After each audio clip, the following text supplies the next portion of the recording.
বিসমিল্লাহির রহমানির রহিম। চাঁদপুর হাঞ্চরের আজকের এই সমাবেশের প্রধান অতিথি আপনারা কি জানেন কে?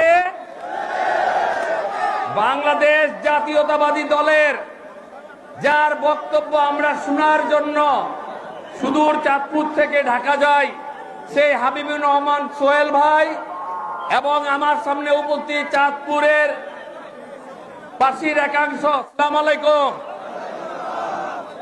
আমি বক্তব্য বেশি দিব না, আমি শুধু আপনাদের উদ্দেশ্যে কয়েকটি কথা বলতে চাই।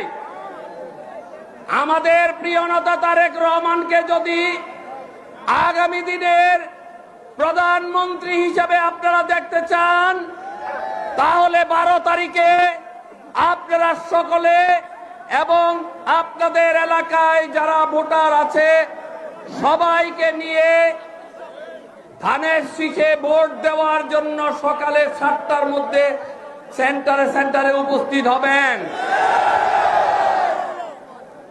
অনেক পরিকল্পনা করছে, আপনারা কোনো পরিকল্পনায় পা দিবেন না, আপনারা কোনো ঝামেলায় যাবেন না। যদি কাউকে দেখেন কোনো পরিকল্পনা বাস্তবায়ন করতে চায়, সরাসরি আপনারা স্ব এলাকার পুলিশ বাড়িতে যোগাযোগ করবেন। আপনারা মনে রাখতে হবে, তারেক রহমান এই বাংলার মাটিতে যদি প্রধানমন্ত্রী হয়, আমাদের চাঁদপুরের এই 3 আসনের উন্নয়ন হবে। এই উন্নয়নের প্রথম ধাপ, চাঁদপুরকে আমরা মাদক মুক্ত করব, দুর্নীতি মুক্ত করব। আমরা আমাদের ইশতেহারে বলেছি, চাঁদপুরে যানজট নিরসন করব, চাঁদপুরে আমরা সুপ্রিয় পানির ব্যবস্থা করব। বলেছি না? আমরা আস্তে আস্তে করে সকল সমস্যার চাঁদপুরের সমাধান করব এবং সকলকে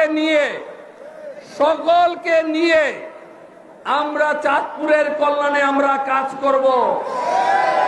অনেক দিন আপনারা এখানে অনেকেই আছেন আমার সাথে জেল পার্টনার। যেই দিন যদি আপনারা যারা সেন্টার কমিটিতে আছেন, যারা পুলিং এজেন্ট হিসেবে কাজ করবেন, তাদেরকে মনে রাখতে হবে, তাহাজ্জুদের নামাজ পড়ে আপনারা সেন্টারে চলে যাবেন। ভোটারদেরকে অনুরোধ করে ধানের শীষে ভোট দেওয়ার জন্য আপনারা সেন্টারে অবস্থান করবেন। ভোট দেওয়ার শেষ পর্যন্ত আপনারা ভোট গণনা নিয়ে আমাদেরকে জানাবেন এবং যত দূর দূরান্ত হোক আপনারা চাঁদপুরের টিএনও অফিসে এসে অবস্থান নেবেন। আমরা ভোট গণনা ছাড়া, আমরা রেজাল্ট ছাড়া আমরা ঘরে ফিরে যাব না।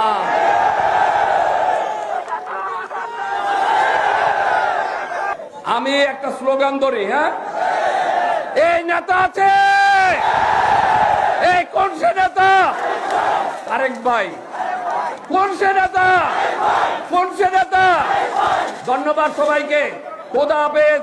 12 তারিখে দেখা হবে রাতে। আসসালামু আলাইকুম।